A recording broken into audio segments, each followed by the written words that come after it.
आप भी चाहते हैं बीके भोजपुरी म्यूजिक पर भोजपुरी गाना सुनना तो हमारे चैनल को सब्सक्राइब करें और घंटी दबाना न भूलें।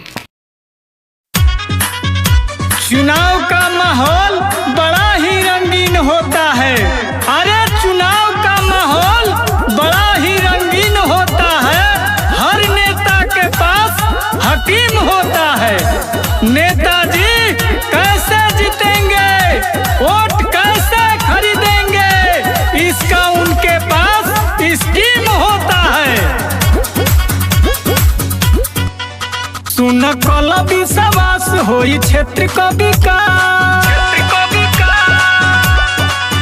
सुन कल विश्वास होई क्षेत्र को विकास। शहर गौवा में बेबी खातून हई ईमानदार, तू करी हो विचार जितावे के चुनावा में। बेबी खातून हई ईमानदार, तू करी हो विचार जितावे के चुनावा में। नेताओं ने कैसा हिंदुस्तान कर दिया, अरे नेताओं ने कैसा हिंदुस्तान कर दिया। बेजान इमारतों को भी हिंदू मुसलमान कर दिया। अपनी तिजोरी तो हर कोई भरता है, अरे अपनी तिजोरी तो हर कोई भरता है। ऐसा नेता चुनो जो अपने गांव के लिए कुछ करता है। जवन कैलस न केहू काम करी है, पूरा क्षेत्र में विकास के नाम करी है। जवन कैलस न केहू काम करी है, पूरा क्षेत्र में विकास के नाम करी है। घर घर बिजली पहुँचे है, पानी सबके दिलवई है। जी गरीब दुखियारी ओकर घर बनवई है। मन कहा ना हमारे एक बार करी हो विचार, जनी अइहा भैया केहू के बहकौआ में।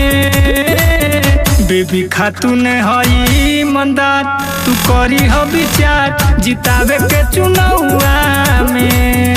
बेबी खातून हई ईमानदार, तू करी हो विचार जितावे के चुनावा में। चुनाव में पैसा तो खूब बांटा जाता है, अरे चुनाव में पैसा तो खूब बांटा जाता है। बाद में जनता का जेब ही काटा जाता है।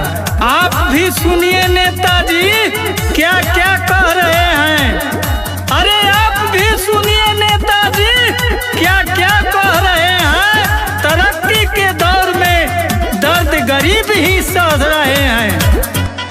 चाची वोट देबे बुथवा पर जइह ना हो, बेबी खातून के बीडीसी बनइह ना हो। चाची वोट देबे बुथवा पर जइह ना हो, बेबी खातून के बीडीसी बनइह ना हो। पार्टी बहुजन समाज कोई हो सिपाही, अपना क्षेत्र हर समाज कोई करी है भलाई। नारा बहुजन हिताए बारे बहुजन सुखाए के गौवा में।